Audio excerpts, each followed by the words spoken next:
Olá, pessoal! No vídeo de hoje eu vou contar com a participação da querida Gleice Luiz. Ela é psicóloga, professora, mestre em psicologia, neuropsicóloga, terapeuta cognitivo-comportamental, especialista em terapia conjugal e familiar e agora também escritora.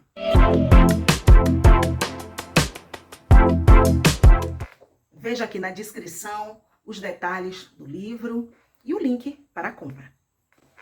O tema escolhido de hoje é Mulheres em Relacionamento Abusivo, uma abordagem jurídica e psicológica. E nós vamos responder as perguntas deixadas nas caixinhas do Stories e de nossas redes sociais.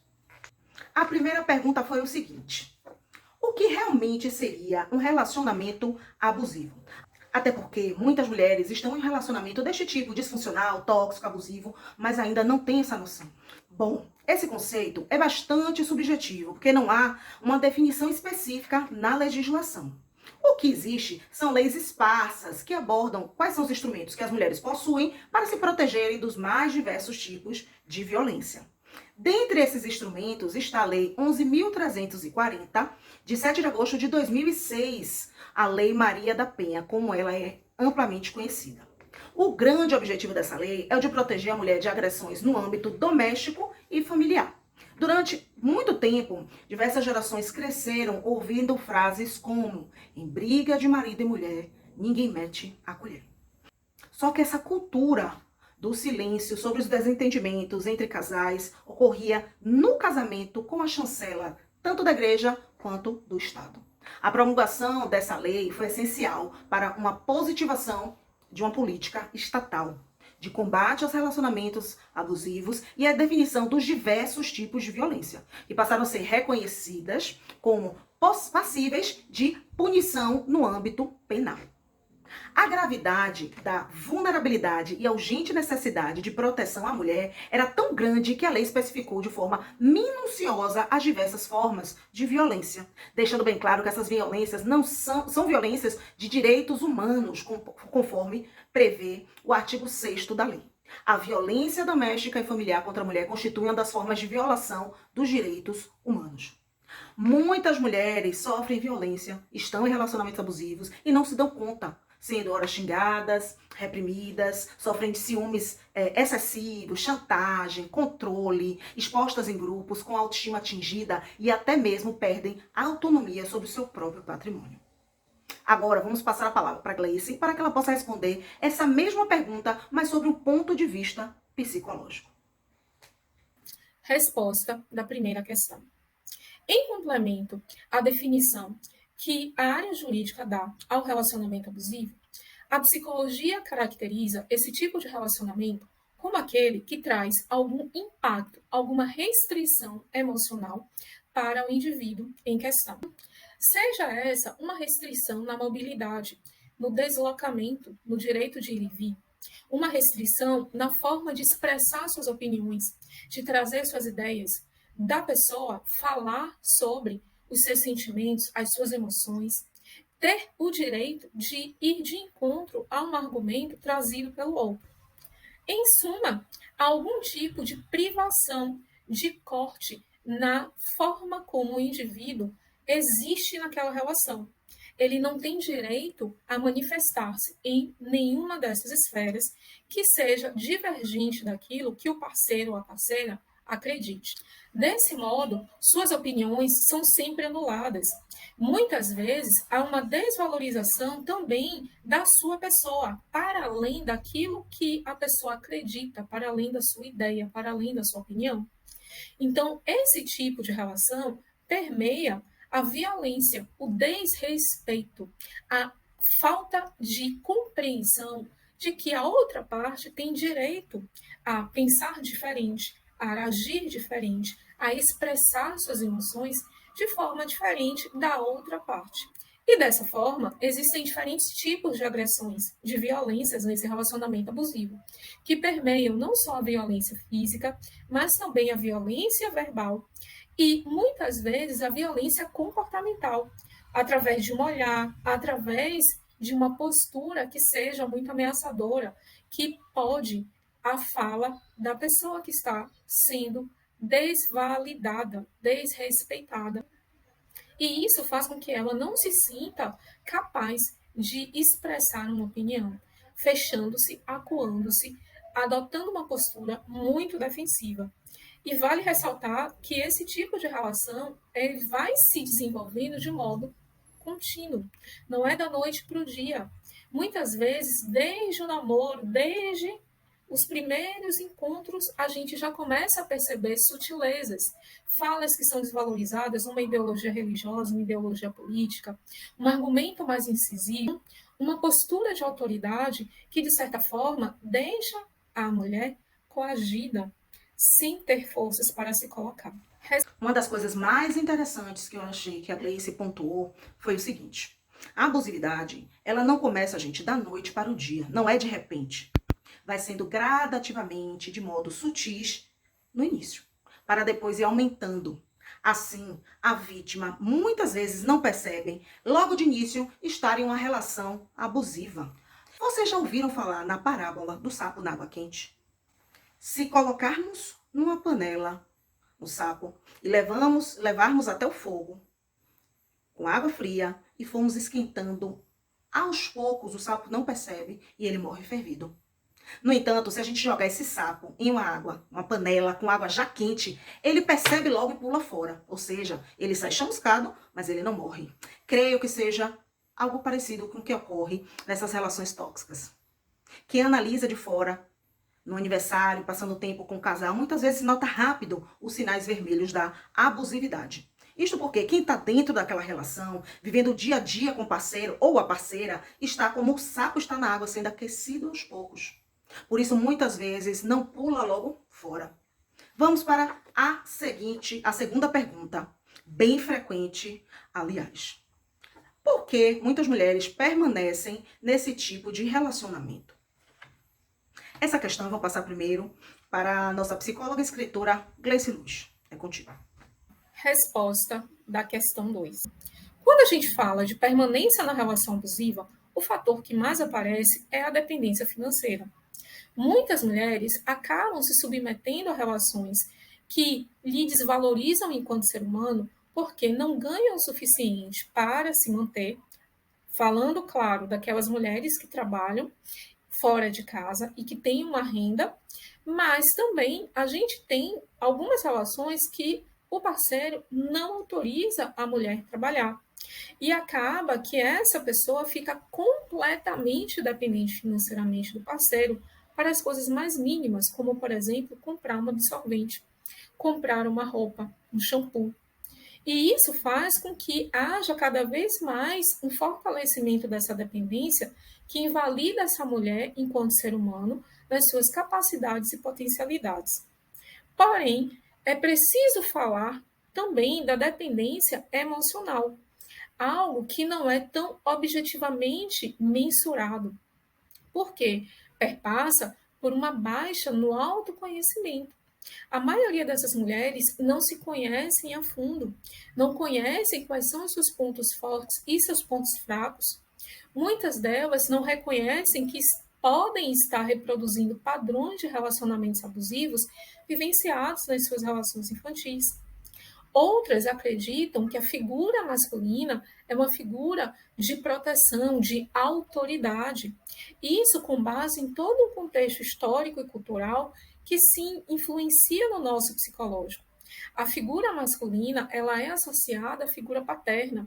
E muitas vezes há uma negligência na figura paterna que acaba sendo reproduzida de forma inconsciente, ou seja, sem a pessoa perceber, na busca por uma parceria afetiva.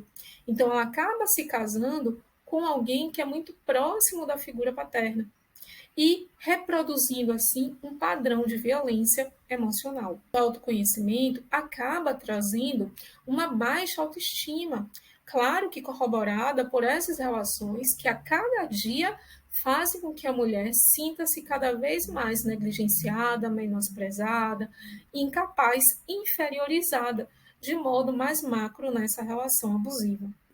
E com isso, ela tinha muita dificuldade em desenvolver uma percepção mais acurada, mais aguçada, porque não lhe foi propiciado desde a sua infância, essa capacidade de desenvolvimento pessoal, a capacidade de insight, como a psicologia chama, de perceber desde as nuances dos comportamentos, logo no início do relacionamento, de uma possível relação potencialmente destrutiva para ela.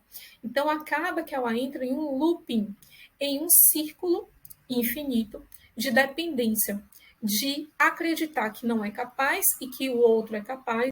E com isso, ela não percebe muitas vezes as forças que ela tem e que ela negligenciou ou não consegue desenvolver esses potenciais de autofortalecimento enquanto ser humano.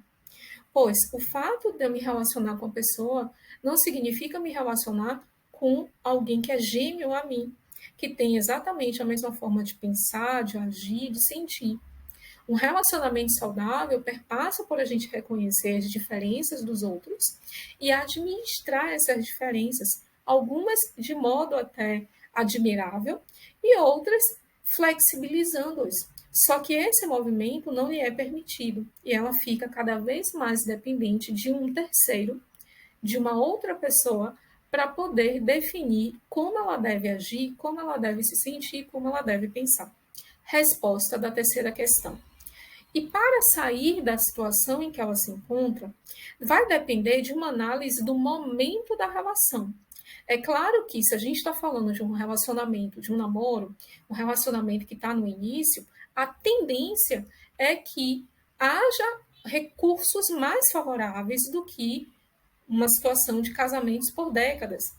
Casamentos por décadas com ou sem filhos. Se existe uma rede de apoio, se a família é presente, se tem amigos, e aqui a gente pode incluir também uma rede de apoio, muitas vezes, de orientação religiosa, quem tem, de políticas públicas também, presença ou ausência, da predisposição dessa mulher reconhecer que sim, escolhas foram feitas, sim, cada escolha traz consequências e que, infelizmente, as consequências da escolha que ela fez não foram aquelas que ela esperava. E dentro desse processo, a busca por um fortalecimento pessoal, porque é muito difícil que a pessoa saia sozinha. Ela vai precisar, normalmente, de uma rede de apoio, de vários contextos que auxiliem a sair dessa situação. Porém, o primeiro passo tem que ser dela. Ela buscar ajuda. Isso é importante que essa mulher se comunique com alguém de parceria, alguém fora dessa relação tóxica, que lhe propicie uma parceria, um apoio, que seja alguém saudável na sua rede de apoio, que auxilie a procurar uma ajuda jurídica, uma ajuda psicológica, uma ajuda que lhe propicie muitas vezes a um serviço de assistência social, e a parceria entre a psicologia e a área jurídica nesse momento é muito importante, porque sim, existem políticas públicas que podem ser acionadas nesse momento. Sim, existem as medidas protetivas, existe um acompanhamento psicológico e até mesmo psiquiátrico, muitas vezes até médico, para além do psiquiátrico, dependendo do nível de violência ao qual essa mulher seja submetida, os danos biológicos que essa mulher tenha sofrido, os danos físicos que ela esteja passando, para além dos danos emocionais e danos sociais. Assim como, no caso de relacionamentos com filhos, com menores de idade, a ideia de também entrar com o auxílio para com essas crianças e adolescentes, com as medidas protetivas necessárias, medidas educacionais necessárias, as medidas cautelares, já muito bem explicadas pela colega.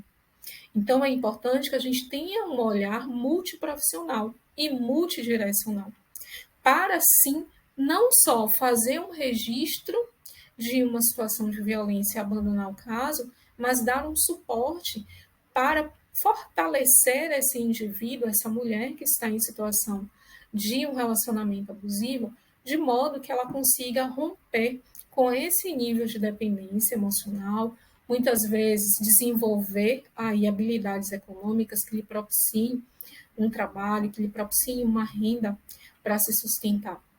Então, há a necessidade, portanto, de um trabalho multiprofissional, multidisciplinar e um olhar ampliado, tanto da parte da psicologia quanto da parte do direito. Resposta da questão 4.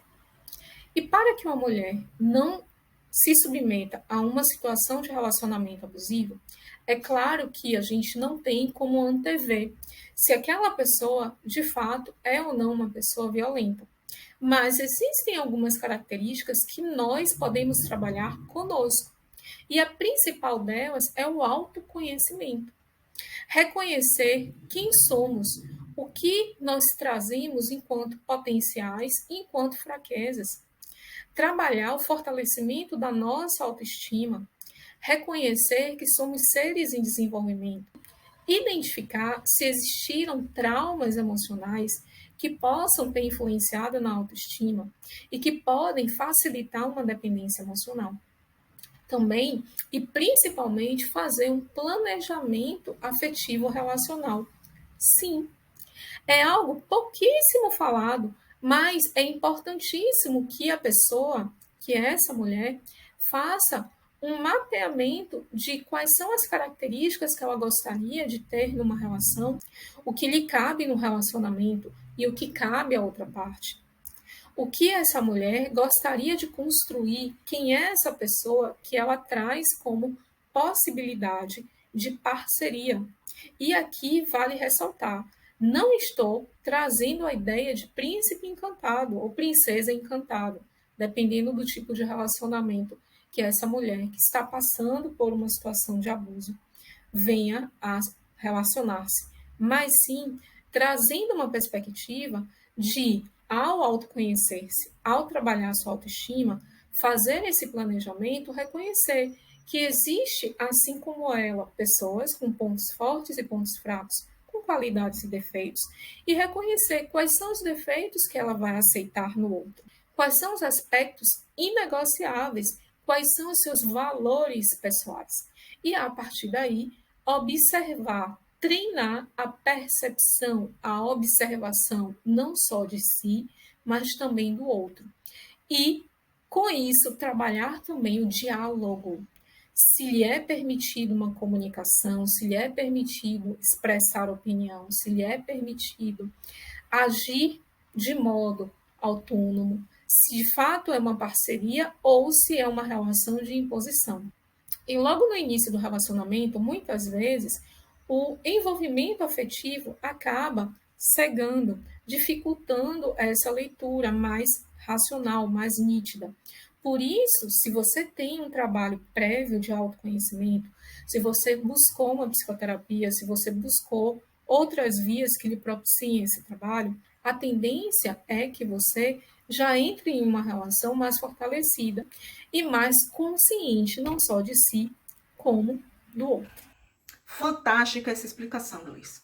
Um misto de dependência financeira com a emocional. Às vezes, essas duas, né, de maneira combinada, de maneira isolada ou de maneira combinada. Juridicamente falando, nós temos algumas soluções para ajudar a mulher a sair dessa relação, mas ela precisa de conhecimento dessa saída, ela precisa saber o que é que existe. Agora eu peço que vocês fiquem bem atentos às seguintes soluções que eu vou abordar aqui. Se você é uma mulher, se você está vivendo um relacionamento abusivo, pausa o vídeo, pega papel e caneta, vai anotando ali o que pode fazer você se libertar dessa situação e ter a possibilidade de se curar emocionalmente e passar a viver uma nova vida, que é a vida que você merece. Mas você que está assistindo esse vídeo pode ajudar também diversas pessoas que estão, ou você suspeita, né, ou realmente estão em relacionamentos extremamente abusivos, mas que não têm o conhecimento do que juridicamente existe para ajudá-las. Assista esse vídeo, curta, se inscreva em nossos canais e principalmente compartilhem diretamente para aquela pessoa que você acha que esteja precisando saber disso. A solidariedade e a sororidade podem começar com um simples compartilhar de um vídeo explicativo como este aqui. Se você não quer se intrometer na vida alheia diretamente, você pode compartilhar esse tipo de conteúdo, né, de forma geral, ou chamar a pessoa para conversar sós sobre o que você vai ver a seguir. Sobre essa questão da dependência financeira. Caso a mulher seja casada ou viva em união estável com seu abusador, ela deve entender que existe um pedido de pensão alimentícia. No final de um relacionamento, ela demonstrando perante o Poder Judiciário que tem a necessidade desse recurso financeiro e que o marido ou companheiro tem a possibilidade de pagar um certo valor, ela pode conseguir uma pensão mensal até que ela possa ir se restabelecendo financeiramente e entrar no mercado de trabalho. É importante que a mulher saiba que a pensão alimentícia não é um favor, não é uma esmola, como muitas pensam. É um direito que decorre do fato de estar em uma relação afetiva e duradoura. Vale lembrar que, havendo filhos menores ou incapazes, também poderá ser feito pedido em juízo de pensão alimentícia separada para estes. Aí costuma surgir uma outra dúvida de muitas mulheres que chegam, às vezes até no escritório, em casos relacionados ao direito de família. Ah, mas eu não tenho como comprovar o quanto ele ganha. Sobre essa questão, inclusive, tem até um vídeo nosso aqui, que eu vou colocar na descrição, que fala da teoria da aparência. Depois vamos lá assistir para entender que, hoje em dia, até a ostentação das redes sociais pode demonstrar o aporte financeiro do abusador do devedor de alimentos. Vou deixar o link porque um vídeo complementa a explicação do outro. E assim, vocês podem ter um panorama mais geral desse assunto. Podemos conseguir comprovar também, indiretamente, quanto o alimentante ganha mensalmente, através dos gastos da família. É possível pedir a quebra de sigilo fiscal, dentre tantas outras manobras. Ainda sobre a questão da dependência econômica. É muito comum o abusador ir isolando a vítima, né, de sua família e amigos. Então, a mulher muitas vezes entende que não tem para onde ir. Traz a informação que a casa é dele. Para essa constatação, temos que trazer à tona a noção de que posse e propriedade são coisas distintas. Né? Ainda que uma pessoa seja proprietária exclusiva de uma casa, a posse pode ser conferida a outra e ainda que de forma temporária. O artigo 22 da Lei Maria da Penha nos diz que, constatada a prática de violência doméstica e familiar contra a mulher, nos termos da lei, o juiz pode aplicar de imediato ao agressor, em conjunto ou separadamente, as seguintes medidas protetivas de urgência, entre outras. Inciso primeiro, afastamento do lar, domicílio ou local de convivência com a ofendida. Muitas vezes, também, a vítima tem receio de sofrer mais violência ou até virar número na lista de feminicídio no país. A partir do momento em que o agressor souber de qualquer movimentação ou manobra por parte da vítima. Para isso, também temos solução. É possível pedir e conseguir medidas protetivas que assegurem a integridade da vítima. Isso antes mesmo que o parceiro tome conhecimento da existência do processo. Mas é muito importante salientar isso. Para que tudo isso seja eficaz, a vítima deve ir planejando com antecedência, colhendo provas, indícios e principalmente buscando informações. Contudo, pessoal, muitas vezes a mulher está sofrendo de dependência emocional. E como Gleice elucidou anteriormente, isso dificulta muito ela sair dessa relação. Aqui, o advogado ou defensor público provavelmente não terá o conhecimento e a prática específica para auxiliar a mulher vítima de um relacionamento abusivo na questão emocional, na questão psicológica. Por isso, sempre recomendo, em paralelo ao apoio jurídico, buscar o auxílio de um psicólogo, psiquiatra, alguém que trabalhe com essas questões. Muitas vezes a mulher primeiro precisa se fortalecer internamente para depois conseguir partir para as decisões da parte jurídica, do âmbito jurídico. Um ponto que é de grande importância abordar hoje é que a violência em um relacionamento pode ocorrer de diversas formas e por diversos meios.